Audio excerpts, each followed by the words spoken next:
Bismillahirrahmanirrahim. Assalamualaikum warahmatullahi wabarakatuh. Alhamdulillah kita bertemu lagi di perkuliahan kimia unsur tahun ini dengan mungkin suasana yang berbeda, tapi tidak masalah. Semoga nanti tidak mengurangi kelancaran kita untuk mempelajari kimia unsur ya. Sebelum kita mulai pembelajaran ini, marilah kita memulai dengan berdoa terlebih dahulu. Semoga Anda mendapatkan manfaat setelah perkuliahan ini berakhir. Berdoa dipersilahkan.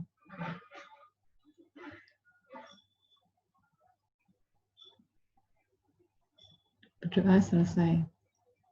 Ya, seperti biasa, pembelajaran ini Bu Ulfa mulai dengan kontrak pembelajaran ya, agar nanti semuanya lebih lancar dan Anda mendapatkan hasil yang baik. Harapannya seperti itu. Oke, Bu Ulfa mulai dari ini dulu, tentang nilai dulu ya. Nah, jadi ini penawaran Bu Ulfa. Nanti Anda mendapatkan 7 kali materi dengan Bu Ulfa yang berkaitan dengan reaksi metatesis, reaksi asam basa, kemudian kompleks, kemudian kompleks, satu lagi redoks. Ya. Nanti selanjutnya dilanjutkan oleh pengampu yang lain, dan saya tawarkan untuk nilai ujian Anda mendapat 60% berasal dari UTS dan UAS dengan tugasnya 40%.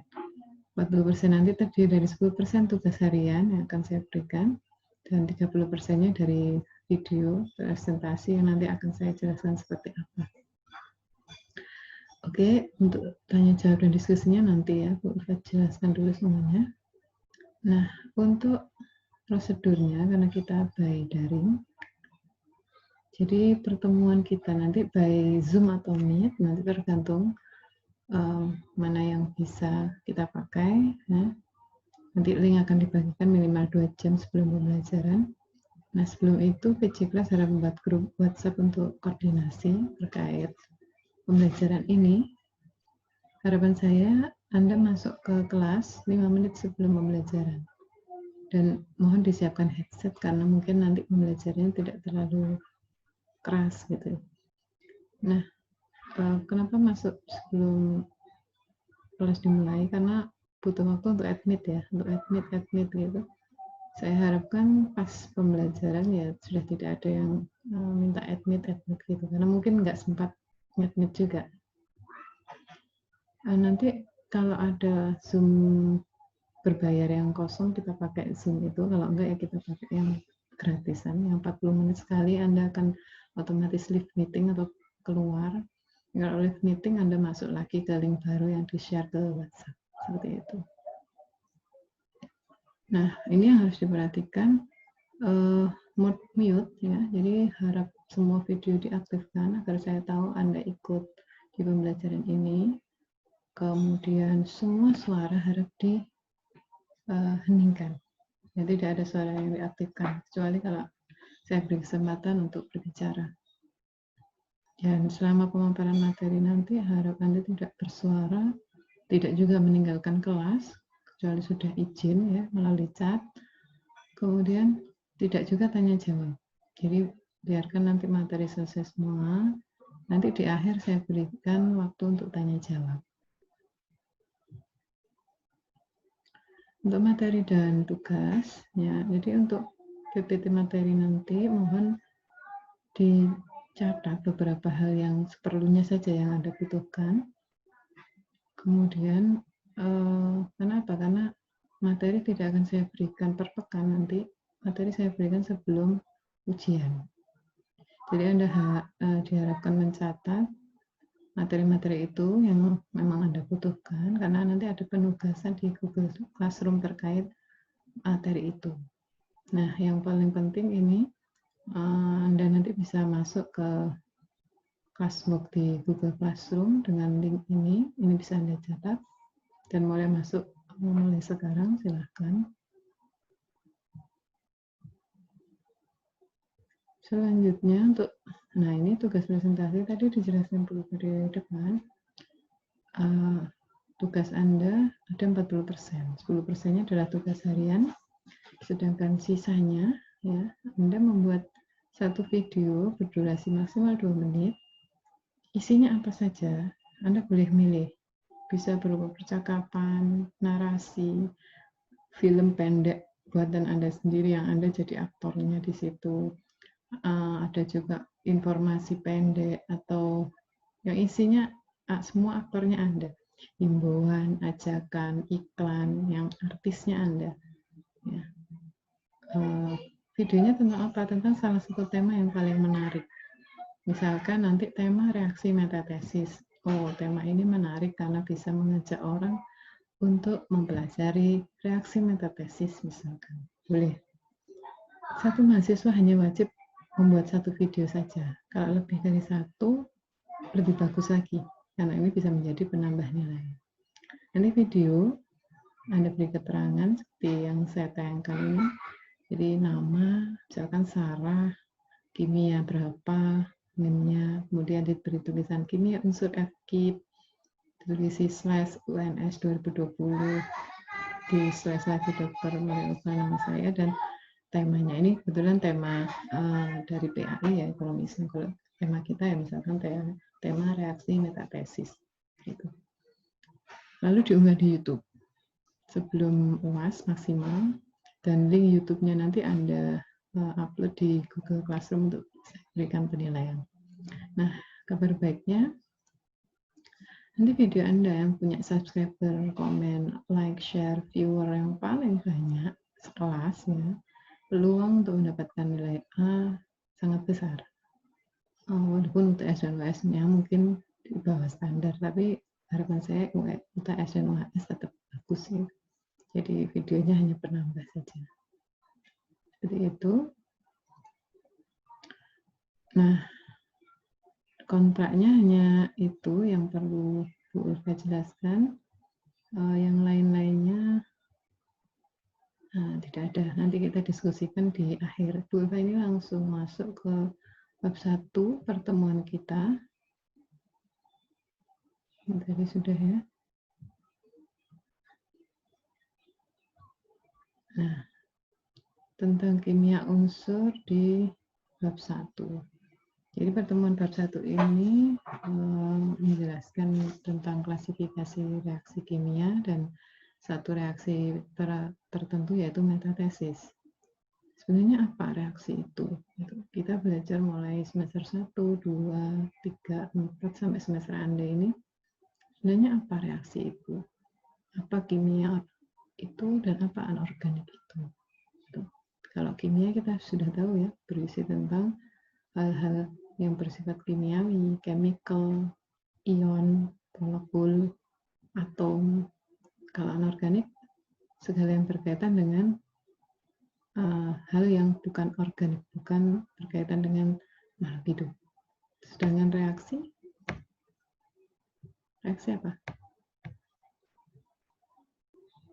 Apa itu reaksi? Kapan suatu kejadian disebut reaksi? Dan apa tanda suatu reaksi terjadi? Ya, betul. Kapan reaksi terjadi? Ya. Jadi suatu kejadian, kasus disebut reaksi ketika dia menghasilkan sesuatu yang baru. Yang sebelumnya belum ada. Itu reaksi. Bisa dilihat langsung secara kasat mata, bisa juga dia tanpa bisa dilihat. Tapi ada ciri-cirinya. Nah, ciri reaksi itu biasanya ada 4. Ada ciri lain, itu tambahan. Yang pertama ada perubahan warna. Jadi kalau ada benda, tiba-tiba dia berubah warnanya. Oh, terjadi reaksi ini. Atau ada cairan, ada campur-campur, keluar endapannya, keluar gasnya, itu berarti terjadi reaksi di sana. Yang ketiga, ada perubahan keasaman. Yang awalnya nggak asam, tiba-tiba asam. HP misalkan. Oh, asam. Atau sebaliknya, yang awalnya asam jadi manis. Ini berarti ada perubahan keasaman.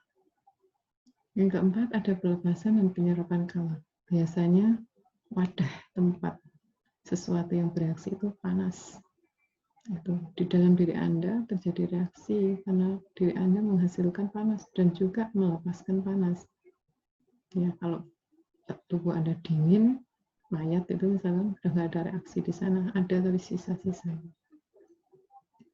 Beberapa ciri reaksi yang lain adalah perubahan tekanan.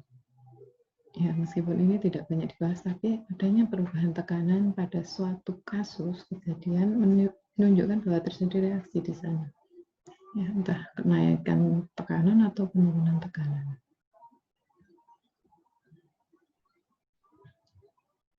Nah, kemudian macam-macam reaksi kimia anorganik apa saja. Jadi ini ada 4, yaitu reaksi metatesis, asam basa, pembentukan kompleks, dan oksidasi reduksi. Mungkin yang belum Anda dapatkan metatesis. Ya. Metatesis yang kita bahas nanti ada anorganiknya, tapi sebagian besar akan saya dalami di organik. Karena sebenarnya reaksi metatesis itu reaksi yang khas untuk organik. Oke, masuk ke reaksi metatesis ya.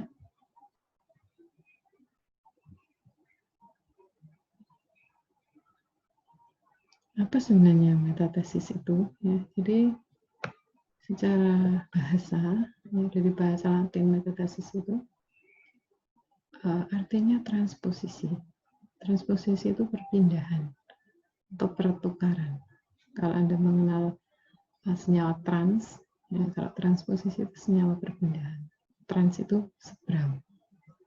Ini contohnya A plus B minus tambah C plus D minus menjadi A plus D minus C plus B minus. B yang di sini ditukar posisinya oleh D. D yang di sini ditukar posisinya oleh B. Reaksi yang kedua. R1, R1. Ya, ada ikatan lengkap di sini. R2, R2. Ada ikatan lengkap di sini. Kemudian ada katalis. Ada katalis. Ini dua molekul ya. Dua molekul ini karena ada katalisnya mengalami reaksi transposisi menghasilkan senyawa baru namanya R1, R1, R1, R1 dengan ikatan lengkap. Dan satu lagi molekul ikatan lengkap dengan R2, R2, R2, R2. Artinya terjadi transposisi. Ini kan sebenarnya ada 4R1, 4R2. R1 yang di sini bertukar dengan R2 yang sebelahnya.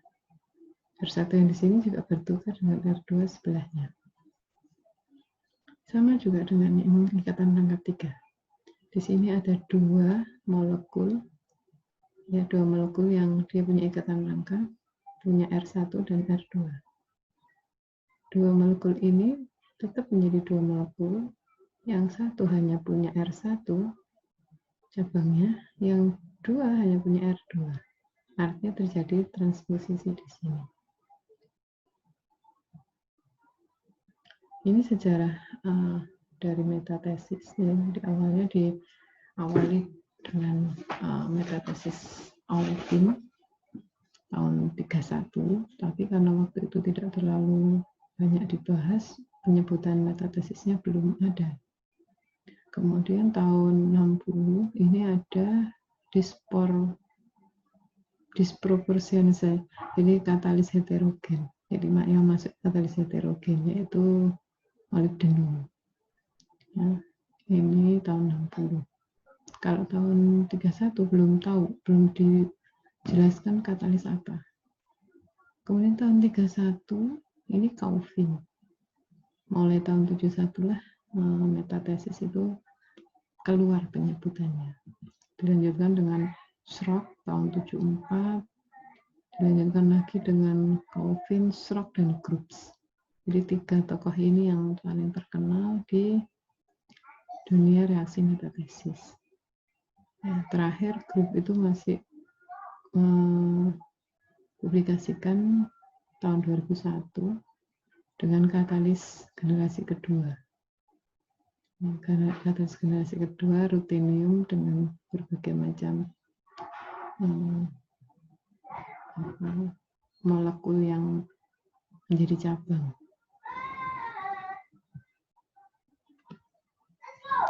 Kita lanjutkan. Nah, jadi reaksi metatesis itu intinya di sana ada transposisi atau pertukaran molekul atau ion, tapi tidak melibatkan penurunan bilangan oksidasi maupun reduksi. Jadi biloxnya tetap masing-masing molekul yang bertukar itu atau atom yang bertukar itu. Biloxnya tetap, hanya bertukar saja. Ini yang membedakan dengan redox.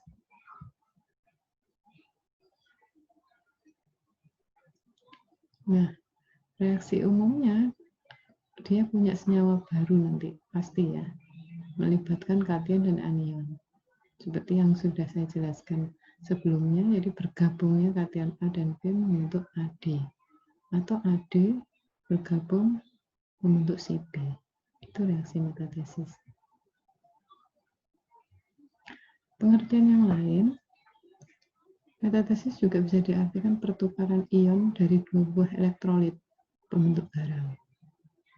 Ya, jadi jika terdapat 3 jenis reaksi penggaraman, misalkan garam La dengan garam BX dengan asam Ha, dan garam La dengan basa BOH, itu bisa. Jadi ada pertukaran ion dari dua buah elektrolit pembentuk garam. Ini metatesis anorganik.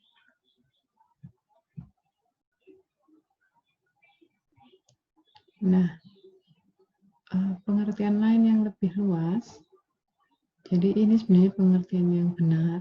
Karena apa? Karena yang pertama kali menggagas reaksi metatesis itu Calvin tahun 71. Metatesis dikhususkan pada molekul yang punya ikatan ganda atau atom yang punya ikatan ganda. Kenapa? Karena pada reaksi metatesis pasti terjadi pemutusan ikatan ganda. Entah ikatan ganda 2 ya, atau ikatan ganda 3, rangkap 2 atau rangkap 3. Yang punya rangkap 2 atau rangkap 3 salah satunya adalah karbon. Kenapa harus punya ikatan rangkap? Karena dalam metatesis ikatan rangkap ini harus putus dulu. Ketika putus, banyak molekul, cabang, atom, atau ion yang bisa berpindah tempat dalam molekul itu sendiri. Ya, jadi kalau tidak punya ikatan rangkap, sulit dia untuk berpindah tempat. Itu. Jadi syarat pertama punya ikatan rangkap, dan itu karbon yang punya. Yang kedua, dia punya syarat, yaitu adanya katalis. Ikatan ganda pada karbon tidak bisa pecah kecuali ada katalis yang bisa mengkatalisis, bisa mempercepat reaksi itu. Kalau secara alami tidak bisa. Ya. Dan selanjutnya ada produk. Nah, itu yang penting. Jadi ada pemutusan, ada transposisi atau perpindahan, ada katalis, dan ada produk. Barulah disebut reaksi metatesis.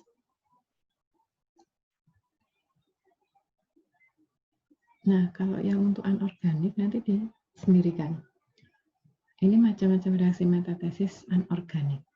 Pertama itu reaksi pembentukan garam. Sudah kita pelajari di bab sebelumnya ya. Jadi ada asam, basa, nanti menjadi garam dan air. Ini ada proses metatesis. Kenapa? Karena ada transposisi, ada perpindahan. Bilangan oksidasi tidak berubah, ada produk. Ya, nanti ada endapan di sini yang memenuhi syarat untuk terjadinya reaksi metatesis. Yang kedua, yang anorganik, metatesis anorganik yaitu reaksi pembentukan padatan. Garam dengan garam menjadi garam yang lain dan garam yang lain juga. Tuh, jadi ada padatan yang terbentuk. Kemudian reaksi yang membentuk gas. Garam ditambah asam menjadi garam ditambah asam. Nah, ada gas yang terbentuk di sini yaitu H2S. Jadi ciri khas metatesis di anorganik sama dengan ciri khas reaksi metatesis di organik.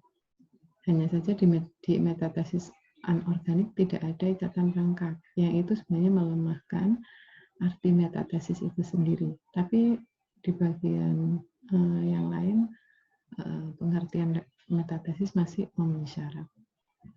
Ya, jadi kalau di anorganik cukup ini, tidak mengalami bilangan perubahan biloks atau muatan, dan ada ciri-ciri reaksi yang terjadi di situ seperti gas, endapan, ataupun air. Ada di situ. Kemudian bagaimana dengan manfaatnya? Ini manfaatnya banyak sekali. Manfaat-manfaat yang ada di dalam reaksi metatesis itu banyak sekali obat-obatan yang ditemukan menggunakan reaksi metatesis. Banyak juga polimer-polimer, bahan bakar yang ditemukan melalui reaksi metatesis. Nah, ini 3 tokoh reaksi metatesis, Calvin, Groves, dan Richard Schrock namanya. Schrock, panggilannya Schrock. Nah, bagaimana dengan kecepatan reaksi metatesis? Ya, kecepatannya tergantung katalis. Karena itu Schrock dan Groves itu mempelopori pengembangan katalis. Ya, Calvin dulu, tapi yang sangat terkenal itu Schrock dan Groves. Sampai ada mekanisme Groves, ya, sampai ada katalis Schrock. Gitu. Schrock misalkan bertanya tahun 70 logam apa yang paling efektif untuk katalis. Nah, dia coba pakai tantalum, tungsten, molybdenum. Akhirnya dia menyimpulkan molybdenum dan tungsten itu yang paling cocok untuk katalis reaksi metatesis. Karena lebih stabil gitu ya. Dan lebih banyak hasilnya. Nah, yang kedua, ditekankan kembali oleh Calvin, reaksi metatesis itu salah satu reaksi senyawa kimia karbon. Jadi kalau anorganik mau pakai reaksi metatesis, sebenarnya agak memaksa, meskipun memenuhi syarat juga. Ya. Jadi reaksi metatesis yang asli melibatkan senyawa kimia karbon, karena ada ikatan rangkap di sana. Gitu. Nah, kemudian semua aspek kehidupan di dunia bergantung pada atom karbon. Ya, karena itu reaksi metatesis ini banyak sekali melibatkan molekul-molekul yang berkaitan dengan organ tubuh, entah itu berupa obat, berupa organ tubuh, dan lain sebagainya.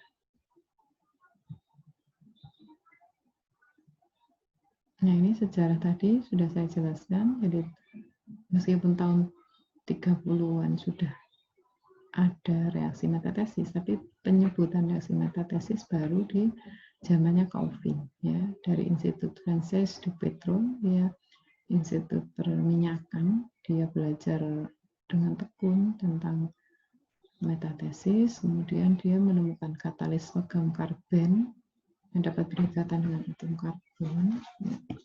Kemudian dia berhasil menjelaskan bagaimana reaksi metatesis dan susunan logam sebagai katalis dalam suatu reaksi. Hanya dia menamai itu sebagai reaksi katalis, reaksi metatesis, dan dia dikenal sebagai bapak metatesis. Yang lain-lainnya ini sudah saya jelaskan, ya. Reaksi metatesis disebut reaksi perpindahan rangkap, ya. Ada pertukaran kation anion tanpa adanya perubahan biloks atau muatan. Bila konsentrasi cukup banyak, bisa jadi hasil reaksi metatesis adalah endapan. Ini contoh-contoh reaksi metatesis yang menghasilkan endapan, misalkan AgNO3 dan NaCl. Ini reaksi metatesis anorganik. Ya.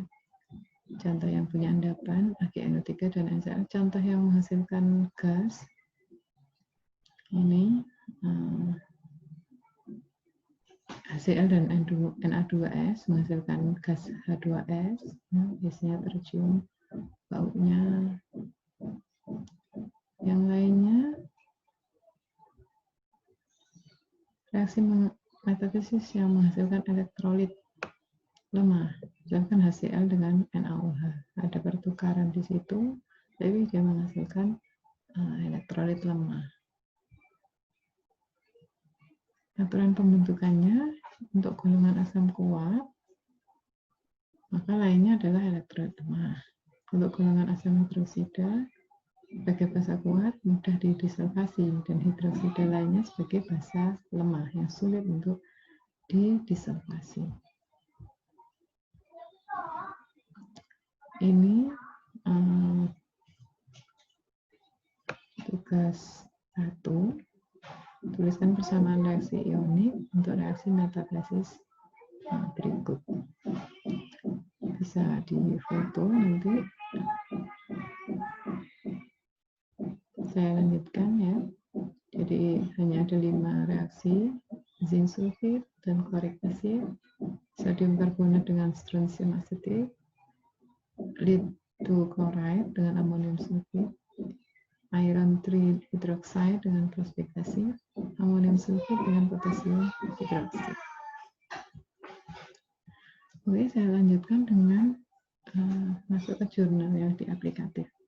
Jadi ini ditulis oleh Olivera tentang rutenium di reaksi cross metatesis olefin. Jadi rutenium tadi adalah katalisnya si Schrock ya, yang pertama kali mengembangkan itu Schrock untuk cross metatesis reaction. Jadi cross metatesis reaction adalah salah satu jenis reaksi metatesis. Apa itu cross metatesis reaction? Ini contohnya, skema umumnya.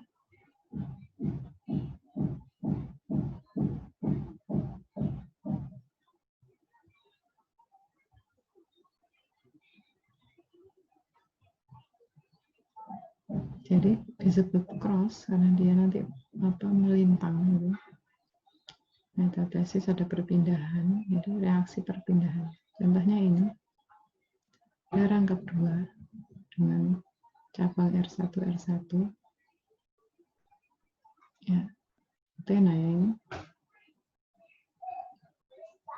Oke, nah, entah tergantung R1-nya. Dengan ikatan rangkap 2 yang punya cabang R2 dan logam. Terjadi reaksi di sini. Ya. Ini reaksi yang belum selesai, ya, masih proses, di mana M dan R2 sudah masuk, seperti penutupan cincin. Kemudian dia bereaksi kembali, bertukar, ya, R1 yang di belakang, bertukar di sini. Selanjutnya menjadi produk akhir, di mana R1 bergabung dengan R2. Logam bergabung dengan R1. Ini namanya cross metathesis reaction. Adanya cross metathesis reaction menurut penulis ini dikatalisis oleh rutenium karena dia stabil di gas dan air dan sangat cocok untuk alkohol, asam karboksilat dan aldehid. Jadi RR yang di sini, kalau dia alkohol ada asam karboksilat, ada aldehid di sana, dia sangat tepat. Nah, kemudian ada beberapa katalis sintetik ya yang sudah di pasaran, disebut katalis groups. Katalis group ada beberapa generasi, jadi generasi pertama, generasi kedua, generasi ketiga, generasi keempat. Ini penemuan groups. Ya, semuanya rutenium, tapi beda generasi. Kalau generasi yang pertama dia punya berapa ini? 5 aromatik. Generasi kedua 3 aromatik dan 2 aromatik yang berrangkap dan 1 cincin 5. Kalau yang Oviida groups generasi pertama dia seperti ini bentuknya, rutenium masih di tengah sebagai pusat, sedangkan aromatiknya berbeda jumlahnya. Yang generasi kedua sudah diperbaiki lagi seperti ini. Ini di pasaran sangat terkenal, 4 katalis ini dari penelitiannya grup ya, terutama, dan Oviida ini ininya asisten. Jadi adanya generasi 1, 2, 3, 4 itu memudahkan proses katalisis dari pembentukan molekul tertentu melalui reaksi metatesis.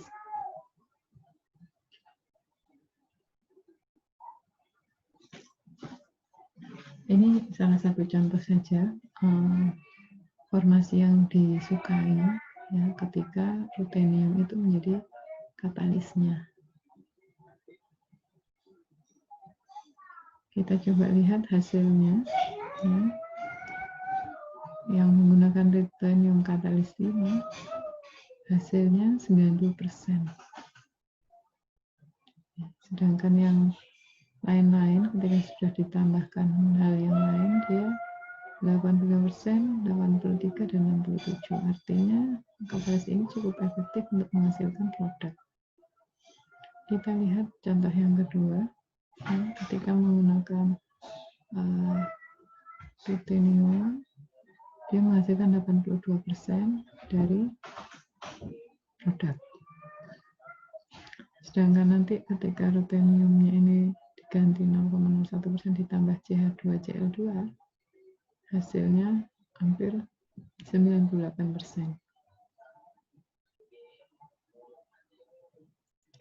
Kemudian di akhir penulis menjelaskan tantangan dari rutenium khusus untuk reaksi cross metatesis olefin.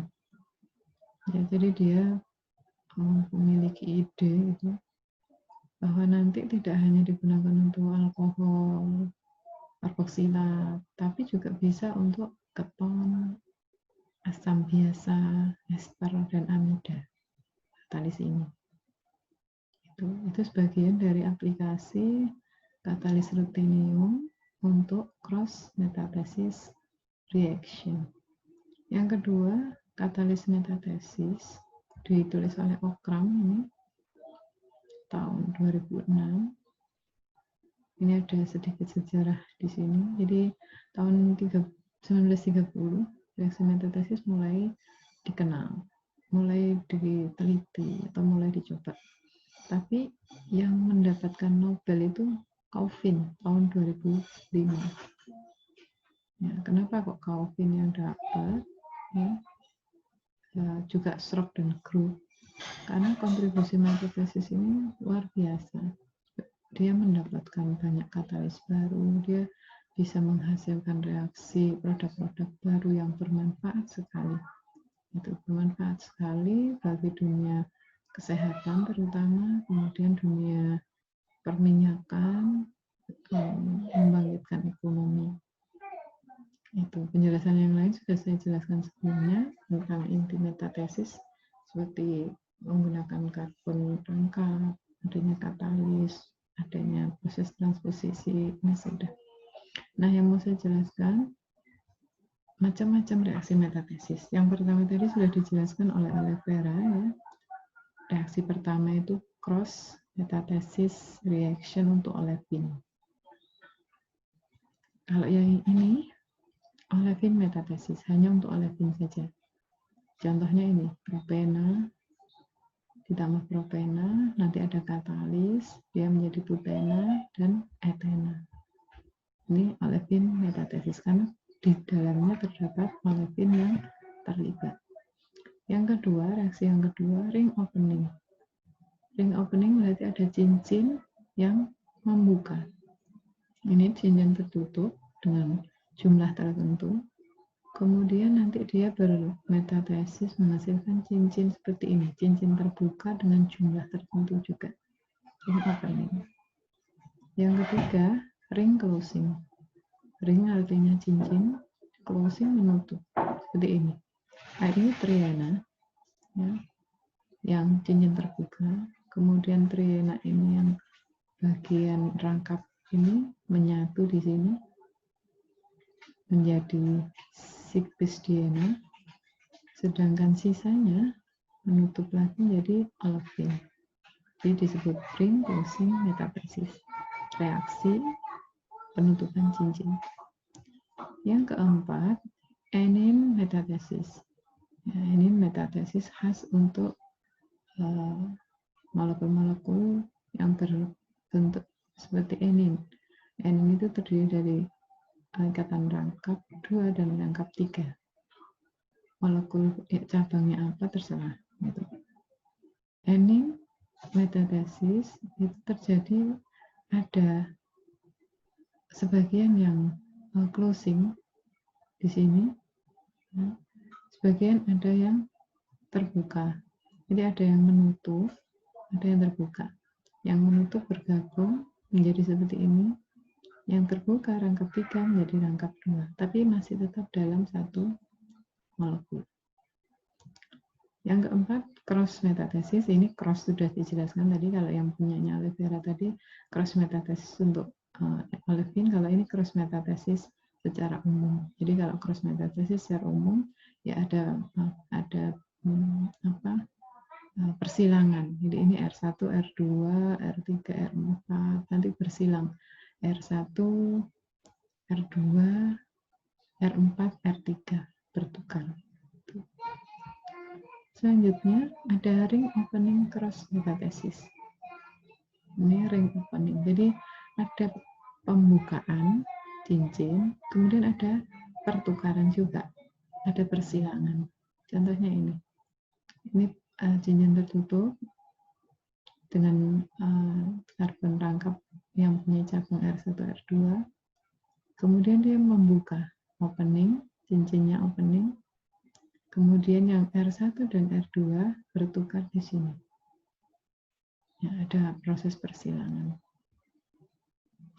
Itu macam-macam reaksi metathesis. Jadi saya ulang kembali. Ada ring opening, ada cross metathesis, ada cross metathesis olefin, ada enin metathesis, ada ring closing metathesis, ada ring opening metathesis biasa. Kemudian ada juga olefin metathesis.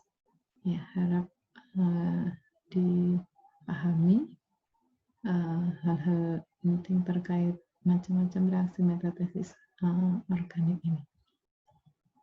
Kemudian saya lanjutkan tentang perkembangan molekul katalis.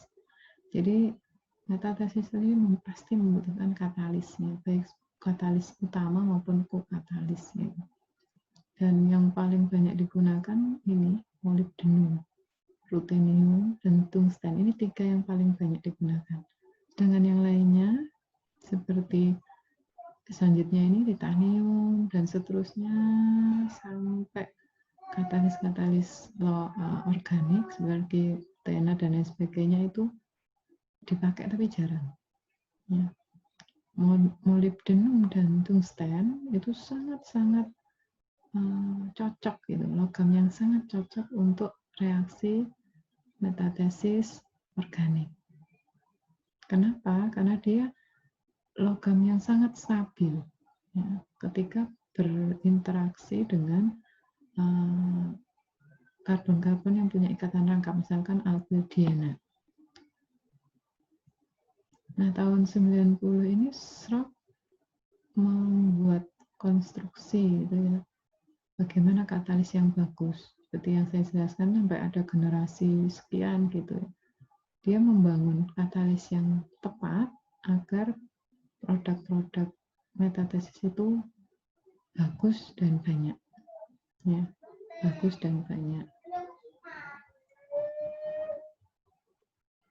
Kemudian tentang pemanfaatannya, katalis-katalis ini banyak yang digunakan untuk medis. Tadi saya jelaskan ya, banyak yang dijadikan sebagai katalis penghasil produk-produk medis. Misalkan di belakang ada industri farmasi, industri penghasil feromon, Feromon feromon itu sejenis obat untuk mengontrol wabah tumbuh-tumbuhan. Ya, pengganti pestisida. Kalau pakai pestisida kan mati. Kalau feromon ini untuk mengurangi jumlah kelahiran serangga-serangga yang membunuh atau menghabiskan tanaman. Jadi nggak pakai pestisida, cukup feromon ini disebarkan, nanti insektisida serangganya itu tidak terlalu punya banyak anak gitu. Anaknya 1, 2 gitu. Jadi nggak terlalu berbahaya untuk pertanian. Insektisida kan masuk ke tanaman, diserap oleh tanaman, tanamannya menghasilkan buah, buahnya dimakan manusia, manusia masih punya bekas-bekas pestisida itu yang dia makan, itu berbahaya. Nah, feromon ini ya itu diteliti oleh beberapa peneliti menggunakan si katalisnya groups, ya, menggunakan katalisnya groups dan berhasil. Ini salah satu produknya, desenyl asetat itu. Kemudian saya perkenalkan dengan formula dari katalisnya Srock, Groups, dan Kaufing. Yang pertama ini formula umumnya dari katalisnya Srock, jadi molybdenum di tengah, yang lain-lainnya ada T-butena, yang lain-lainnya boleh diganti-ganti. Ini. Yang jelas molybdenum di sini, ikatan rangkap ada 2, kemudian yang di belakang dan di depan ikatan tunggal. Ini contohnya kalau misalkan diganti vinil dan isopropil. Kalau rumus dari katalisnya grup, ini dia di tengah rutenium pasti ya. Kemudian ikatan rangkapnya 1, rangkap 2, yang lainnya ikatan rangkap 1, ikatan tunggal. Boleh diganti dengan yang lain-lainnya. Ya, seperti ini. Ini yang katalis yang sudah jadi. Kalau ini sudah penggunaan ya, sintesis obat balanol menggunakan ringclosing metathesis pakai katalisnya Srock. Seperti ini. Ini katalisnya Srock, molybdenum ada di tengah. Sedangkan yang menggunakan katalisnya groups, ini contohnya, ya, katalisnya groups, ini hasilnya epotilon, terjadi siklisasi. Sedangkan katalisnya groups yang lain, itu pembuatan tetradesenyl asetat atau omnivorous levorel. Ini menggunakan olefin metathesis. Aplikasi yang lain, reaksi metathesis dan katalisnya banyak digunakan dalam industri hidrokarbon, terutama untuk penggalian minyak bumi. Yang minyak bumi itu harus direngkah. Minyak bumi itu ikatan rangkapnya cukup banyak. Harus direngkah, harus dipecah-pecah agar dia jadi bensin, aftur, dan lain sebagainya. Dan itu menggunakan reaksi metathesis. Dan mayoritas menggunakan katalis tungsten. Tungsten yang diemban di SiO2 atau silika atau kaca gitu ya. Seperti itu. Dan tahun 1969 pabrik petroleum minyak Phillips itu memproduksi ini dimethyl buten neohexane ya, sebagai intermediat di sintesis parfum. Dia menggunakan itu. Tahun 85 pabrik minyak Lyondell memproduksi hampir 136.000 ton propen. Ini juga dari hasil reaksi metathesis. Itu banyak sekali manfaat dari reaksi metathesis yang terlihat. Kalau yang produksi Shell ini juga lumayan banyak, dia memproduksi oli, plasticizer, alkohol, deterjen, asam lemak yang sintetis dan lain sebagainya juga dari reaksi metatesis. Aplikasi yang selanjutnya ini produksi Shell. Ya, Shell itu memproduksi 200.000 ton deterjen tahun 79, tahu ya Shell ya. Dan Shell sekarang sudah masuk dan merambah produksi minyak. Kalau di minyak bumi ya, bensin, BBM lah. Kalau di Brunei itu harga BBM itu 3.000 per liter. Ya, karena Shell ada di sana, ya, sehingga untuk rakyat dimurahkan. Dengan aplikasi metatesis yang lain untuk menghasilkan produk polimer, produk-produk karet, seperti itu, plastik, itu banyak sekali yang menggunakan reaksi metatesis. Ini salah satu contohnya siklookten yang dia menghasilkan cispoloktenamer atau transpoloktenamer. Ini salah satu pembuat plastik juga, ya, banyak dipakai untuk membuat plastik, ban, kemudian karet dan lain sebagainya. Gitu. Nah, di tahun 91 perusahaan Nippon itu memproduksi polimer namanya Zionex, ya. Dia polimer amorf, transparan, kelembabannya rendah, ya, dan sangat cocok untuk membuat lensa, disket, kemudian penyimpan seperti external hard disk, kemudian microchip SD card kita itu dari polimer Zionex ini tahun 91 yang sekarang dikembangkan luar biasa karena dia ringan, transparan, kelembapan rendah, kuat dan lain sebagainya. Jadi kesimpulannya metatesis itu reaksinya sangat ramah lingkungan dibandingkan reaksi sintetik yang lain. Meskipun ramah lingkungan, tapi dia menghasilkan sesuatu yang sangat bermanfaat dan bisa sangat besar. Itu, ya. Katalis-katalis banyak dikembangkan, tapi katalis yang paling familiar dan populer dan terbukti menghasilkan banyak produk yaitu rutenium, kemudian molybdenum, dan tungsten yang dikembangkan oleh Calvin, Schrock, dan Krups. Yang lain-lainnya ke depan mungkin perlu dikembangkan lebih banyak lagi gugus fungsi yang bisa nempel di katalis sehingga nanti hasil penelitian atau produk-produk metatesis lebih banyak. Mungkin itu yang bisa disampaikan Bu Ulfa.